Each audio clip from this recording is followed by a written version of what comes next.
भाई एक होता है ना लॉयलिटी ब्रांड के लिए। रिलायबिलिटी रिलायबिलिटी रिलायबिलिटी तो अलग चीज है, एक लॉयलिटी होती है। एक लॉयल्टी ज्यादा ही प्यार हो चुका है। हाँ।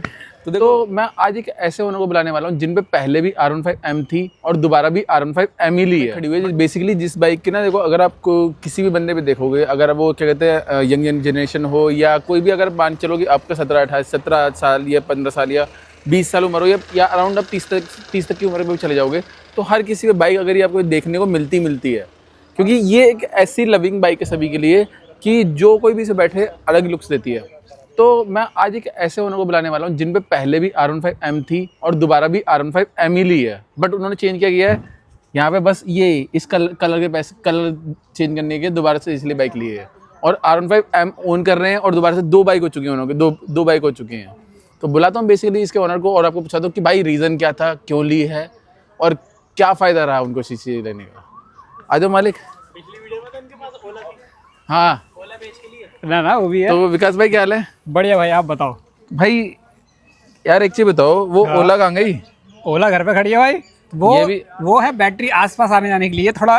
देख रहे हो महंगी बातचीत। R15 एक पहले से M थी, दोबारा M ली और ओला भी है।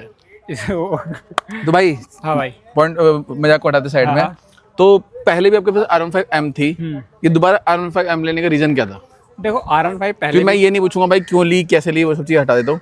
रीजन बताओ मुझे पहले। देखो मेरे को चाहिए थी रिलायबिलिटी। हाँ। सिंपल सी बात। हाँ लुक मेरे को इसके काफी ज्यादा बढ़िया लगता है। नेकेड में मुझे जाना नहीं था, नेकेड में बहुत सारे ऑप्शंस है। हाँ। ड्यूक भी है और एक्सट्रीम भी है और भी बहुत सारे, लेकिन इस प्राइस में तो बहुत सारे हैं। बहुत सारे लेकिन मेरे को चाहिए थी स्पोर्ट्स बाइक, Okay. ठीक है ना, जो एक डिसेंट पावर दे और डिसेंट माइलेज कम्यूट करने के लिए भी चाहिए। ठीक तो है। मेरे को ये बेस्ट लगी, देन आई परचेज। और मैंने फिर इधर उधर कुछ देखा ही नहीं, मेरा सिंपल था ये लेनी है, बात खत्म। पहले M होने का दोबारा M क्यों ली, वो मुझे जाननी है, बस ये बताओ मुझे। M पहले भी थी और अब भी थी, इसलिए दूसरी M इसलिए ली क्योंकि भाई दो M है अब, बस ये है। और कुछ रीजन नहीं है कि दूसरी हमने क्यों ली। ऐसी के इससे ज्यादा प्यार हो गया क्या आपको? भाई प्यार है, समझ लो। भाई एक होता है ना लॉयलिटी ब्रांड के लिए। रिलायबिलिटी रिलायबिलिटी रिलायबिलिटी तो अलग चीज है, एक लॉयलिटी होती है। एक लॉयल्टी ज्यादा ही प्यार हो चुका है। हाँ। तो देखो ये होता है कि ऑनर के साथ में अगर भाई के पास और पहले से ही 2023 मॉडल R15M थी, देखो, और उसको इतने चलाने में भाई को मजा आया कि भाई ने क्या सोचा कि भाई मैं एक और ले लेता हूँ कि साथ में जो मेरे भाई, जो बड़े भाई है, छोटे भाई भी, इनके जो भी है, दोनों भाई अब इसी बाइक को ऑन कर रहे हैं, सेम बाइक को, एक R15M एडिशन को और एक नॉर्मल को।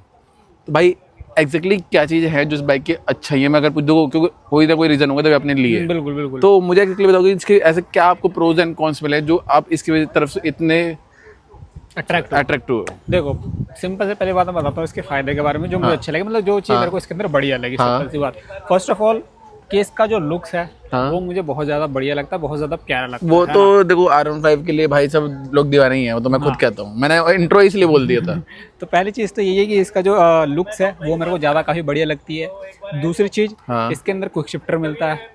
हालांकि कितने लोग इसे यूज ही नहीं करते, यूजलेस मानते हैं, बट मेरे लिए बहुत बढ़िया चीज है ये। बट क्विक शिफ्टर भी जो इसमें है वो नहीं है, क्या कहते हैं, ऑटो बाइड डायरेक्शन नहीं है, डायरेक्शन नहीं। हाँ, इसमें से क्विक अप शिफ्ट कर सकते हो, डाउन शिफ्ट नहीं कर सकते इसके अंदर, ठीक है ना। बाकी इसके अंदर आपको ट्रैक्शन कंट्रोल मिल जाता है, TFT मीटर मिल जाता है और ये बहुत सारी चीजें हैं। ABS तो आपको अब नॉर्मल 125 सीसी में मिलता है, तो इसके अंदर तो वैसे मिलता है। इसके अंदर आपको डुअल चैनल ABS मिल जाता है, TCS मिल जाता है। हाँ। तो ये चीज़ है जी। तो और इसके कॉन्स वगैरह कुछ बात करूं? कौन सा वगैरह में ऐसा कुछ है नहीं, मेरे को अभी तक ऐसा कुछ लगा नहीं। बस थोड़ा सा ब्रेकिंग का लगता है, पीछे वाला ऐसा लगता है थोड़ा जल्दी लगता नहीं है, आगे वाला मेरे को ब्रेकिंग ठीक लगती है। बाकी अगर ब्रेकिंग को अपग्रेड किया जाए तो वो भी काफ़ी बढ़िया हो जाएगी। बाकी थोड़ा ट्यून कर दिया जाए इसे तो पावर और भी ज़्यादा बढ़िया हो जाएगी। बाकी 155 सीसी की बाइक है, आराम से 140 और 150 तो आराम से टच करती है ये। वो तो है ही भाई, ये चीज़ तो आराम से टच करती है। भाई मैं एक चीज़ पूछूंगा, 52 का माइलेज क्या था ये बताओ? देखो भाई वो तो मुझे भी पता, ऑन मीटर दिखा रही है 52 का, ठीक है ना, लेकिन एक्चुअल में 52 का नहीं मिल रहा है। मैं आपको क्लियरली बता रहा हूँ, ये अभी दे रही होगी मेरे ख्याल से 30 से 35 का माइलेज दे रही होगी। ओके। क्योंकि मैं देखो थोड़ा रफली टफली भी चलाता हूँ इसे। ठीक है। एक होता ना, हाँ ये है कि वीवो में थोड़ा रेयरली टच करता हूँ, नॉर्मल चलाता हूँ 7000 RPM में, कभी कभी रेयरली टच करता हूँ क्योंकि मेरे को देखो इतना भगाने वगाने का शौक नहीं है। नॉर्मल आराम से चलाता हूँ क्योंकि पावर मेरे लिए काफ़ी है इसके लिए। लेकिन हाँ कभी चलाना है तो 7000 RPM से ऊपर जाओ, बहुत बढ़िया पावर देती है 7000। वो तो भाई हर एक बाइक का सीन यही है कि वो एक सडन जो उसके बैंड होता है, बैंड की वजह से इसके अंदर जो है, इसके अंदर आपको वीवे टेक्नोलॉजी मिलती है, वो तो मुझे पता है।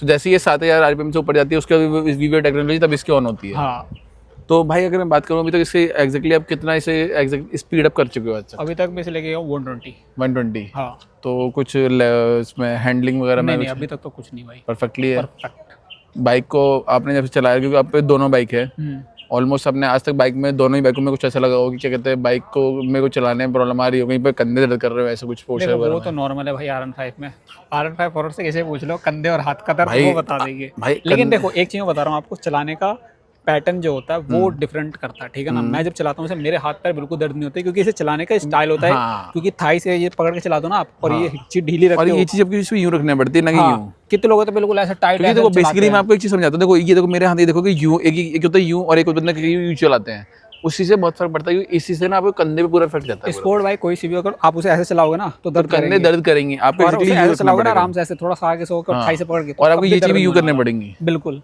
क्योंकि देखो बेसिकली क्या, आप बाइक तो ऑन कर लो, कोई भी फेयरिंग बाइक में आपको दिक्कत क्या मिलेगी, एक तो आप बिल्कुल एक डाउन पे चले जाओगे, जो अगली जो आपकी फ्रंट सीट होती है, फ्रंट सीट बिल्कुल नीचे मिलेगी, और आपको ना ये जो इसका पोर्शन मिलेगा आपको इसमें भी हल्की फुल्की गैपिंग मिलेगी, जिसकी वजह से आपको पूरा ध्यान रखना पड़ेगा ये चीज़ का।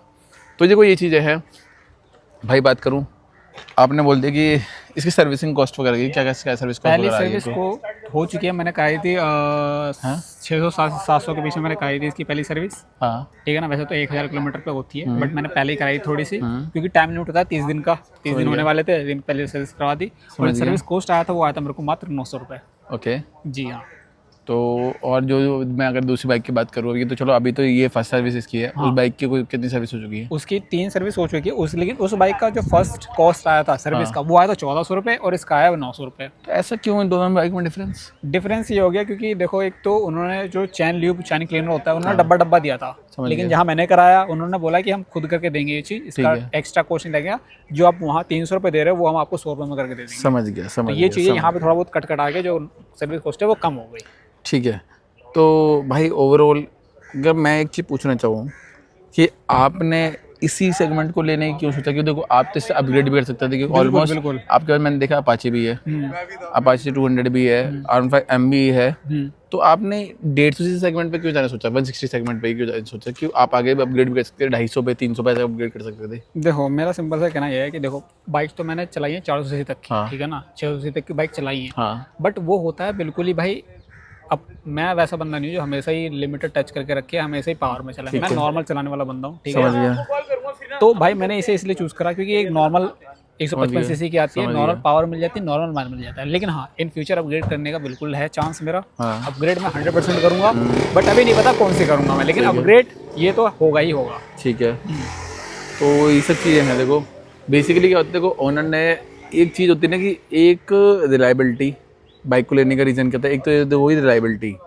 यामाहा एक ऐसी मशीन बनाता है कि आप बाइक लो, बाइक में आप अगर इसे प्रॉपर्ली मेंटेन करते हो तो ये बाइक आपको कहीं भी किसी भी जगह पे प्रॉब्लम फेस आउट नहीं करने देगी। दूसरी चीज़ की अगर बात करूँ, लुक्स में यामाहा की R15 लुक्स में टॉप नॉच रहती है ऑलवेज। थर्ड पॉइंट की बात करूँ, चलाने में जो भाई ने सामने से बोला कि देखो चलाने में फील मजा आना चाहिए, चाहे वो आपको 160 हो चाहे वो 200 हो। बिल्कुल आपको जिस बाइक में चलाने का मज़ा है आप उस बाइक को लो, ना कि देखो ये मत सोचो कि भाई मेरे को पावर चाहिए। भाई ब्यूटी तो ब्यूटी है, जो कहते हैं भाई कि देखो इस चीज़ के लिए ना, मैं अगर बात करूँ, देखो इस प्राइस रेंज में देखो कोई भी कहता है कि भाई 2.5 लाख रुपए की मशीन है, 2.5 लाख रुपए में आप आराम से एक ड्यूक भी लेके आ सकते हो और एक ये भी लेके आ सकते हो। तो ड्यूक पे ना जाने का रीज़न क्या था कि देखो एक नेकेड बाइक और एक फेयरिंग बाइक, जब भी आप किसी बाइक को चलाते हो ना, तो मैं आपको एक चीज़ दिखाता हूँ। यहाँ पे आप बैठे हो, बैठने के बाद में जितना भी विंड ब्लास्ट जा रहा है ना, विंड ब्लास्ट यहाँ से होता है ऊपर निकल के जा रहा है, ना कि जो कि आपके पास क्या होता है कि नेकेड में वो सामने ही लगता है। यहाँ पर इस चीज़ का ही फर्क पड़ता है, जो कि नेकेड और इसको लेने का रीज़न जो भाई ने मेरे को बोला एक्चुअली। अभी देखो आप चलाओगे, मान लो हैंडल आपका यहाँ पे है, ठीक है, क्योंकि मैं यहाँ बैठा हूँ, इस तरीके से बैठा हूँ, तो इस तरीके से बैठ के चलाऊंगा तो ये चीज़ जितनी विंड ब्लास्ट जाएगी वो ऊपर से जाएगी। अगर मैं इसका वाइजर भी चेंज कर दूंगा, बबल वाइजर वगैरह इसमें लगवा दूंगा, तो इससे बहुत ही ज़्यादा फर्क पड़ जाएगा। बिल्कुल। तो ये सब चीज़ें हैं बेसिकली। ये देखो ये रीज़न तो जो भाई ने अपना शेयर किया कि एक ही बाइक को दोबारा लेने का रीज़न क्यों था कि देखो पहले घर में तो दूसरी बाइक मैंने इसलिए ली है। तो देखो R15 लवर्स के लिए ये सब चीज़ें हैं, देखो हम लोगों ने प्रॉपर्ली क्लियर कर दी। देखो बाइक लो तो ऐसी लो जिसमें लेने चलाने का मज़ा है, बस ये चीज़ें थी। तो आप लोगों को हमारी वीडियो कैसे लगी, वीडियो को लाइक करो, शेयर करो, हमारे चैनल में नए हो या सब्सक्राइब कर लो, और भाई के चैनल को भी सब्सक्राइब कर सकते हो जाके। बाइकर हाइब्रिड चैनल, भाई का जो चैनल है वो बाइकर हाइब्रिड है, और मैं नीचे मेंशन भी कर दूंगा। मिलते हैं नेक्स्ट वीडियो में, टिल देन बाय बाय। भाई एक होता है ना लॉयल्टी ब्रांड के लिए, रिलायबिलिटी रिलायबिलिटी तो अलग चीज है, एक लॉयल्टी होती है। एक लॉयल्टी ज्यादा ही प्यार हो चुका है। हाँ